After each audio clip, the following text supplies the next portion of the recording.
Is this live on set? Okay, good. So, let's start. Production possibility curve, or frontier, we can call it frontier. I mentioned this in IGCSE. Basically, this shows us the possibilities of production. It shows us what we can do with the existing resources. I'll just show you one quickly. Here, this is a proper curve. Here we've got good B and good A. So the more you do good A with the existing resources, the factors of production, the less you can do A. And the more you do A, the less you can do B. So we can see from this, we can see the opportunity cost, can't we? We can see if we do more of A, we're going to lose a bit of B. Or more of B, we're going to lose a bit of A. This is a production possibility curve. It can be microeconomics. You can do it for two goods in a company.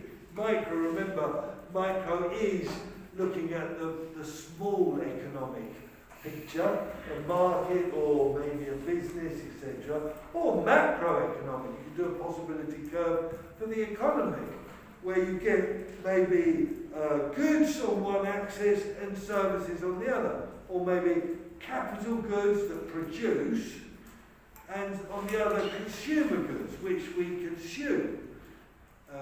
Things like this. So you can do it for both microeconomics or macroeconomics. It really demonstrates the opportunity costs in real concrete terms and the trade-off. We've got to get used to this terminology. Trade-off is the opportunity cost. The more A will be a trade-off of B.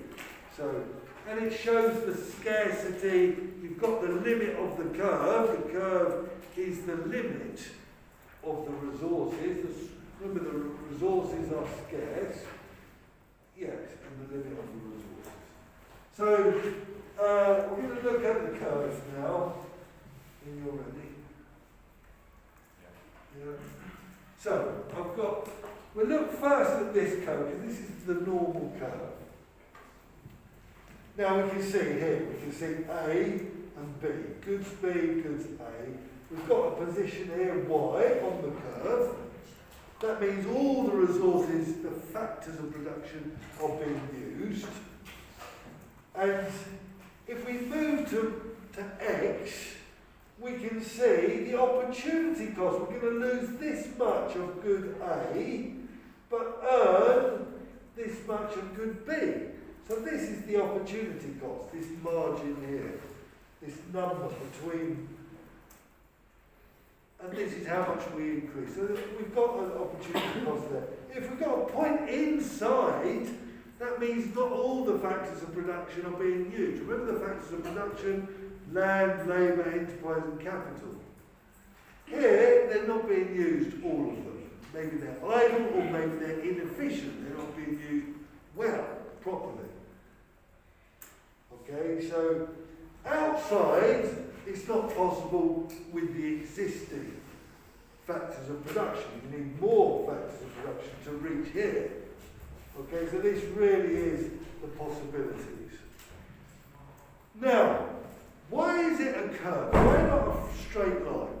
Because when you get more specialised with existing, when you maximise the production with existing factors of production, then you'll find towards the end, towards the limit, you get diminishing returns, called diminishing returns.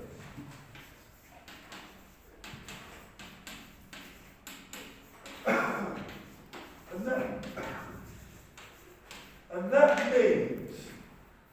means that basically people are getting tired, maybe machines are working flat out, they break down, they've got problems, people getting in each other's way. You know, you can't have things going maximum all the time and not expect some problems. Maybe people demand overtime, someone becomes sick and can't be replaced because we're at maximum, etc., etc. So here we find this diminishing returns, the opportunity cost of increasing B is very big. Just a little increase for B and you have to give up all this.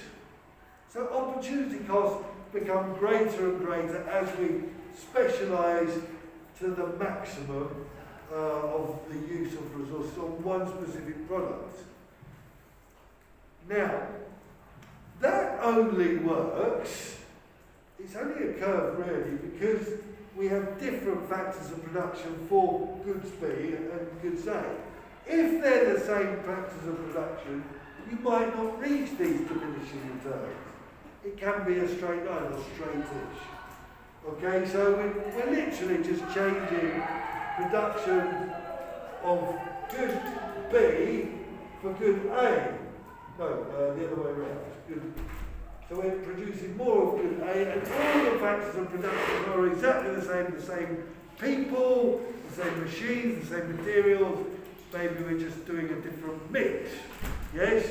And in that way, you don't get a diminishing return because maybe you don't need to reach the maximum capacity. And you can just check here. So we find with the same factors of production, when they're exactly the same, it could be straight. Okay, everyone clear on that? Because, yes? Cool. Now, here we've got C and D, and we know here, what's the problem here? Anyone? What's the problem with C? What do you think? I've just said it, so. Anyone? What can we say is the problem with C? So we're producing 200 and 500 more or less. What is the problem? The problem is we're not using machines. Maybe someone's absent or not using machines, or it's not very efficient. What about D? Is D possible? No. No, it's not possible. Not with the existing factors of production. Here we've got the numbers, so we can actually see, exactly how much of B we're giving up. So it's this minus this. That's what we're giving up to get to A. We're earning this or this minus this. Yes. So we can see in your way.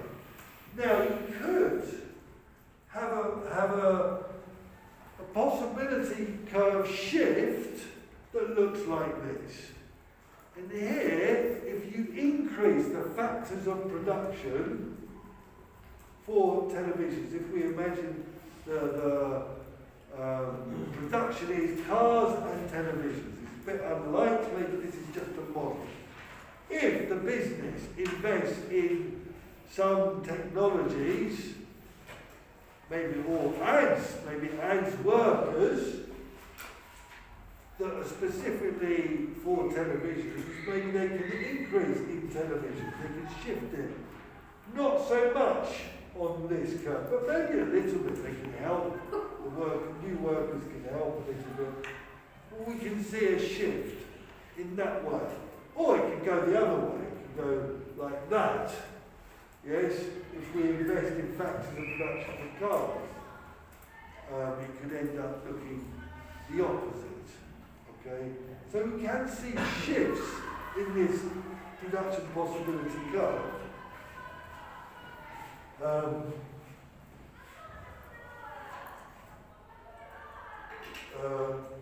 Okay, so yeah, we'll do the activity first. Where's my phone? So we're going to turn off the video for a second.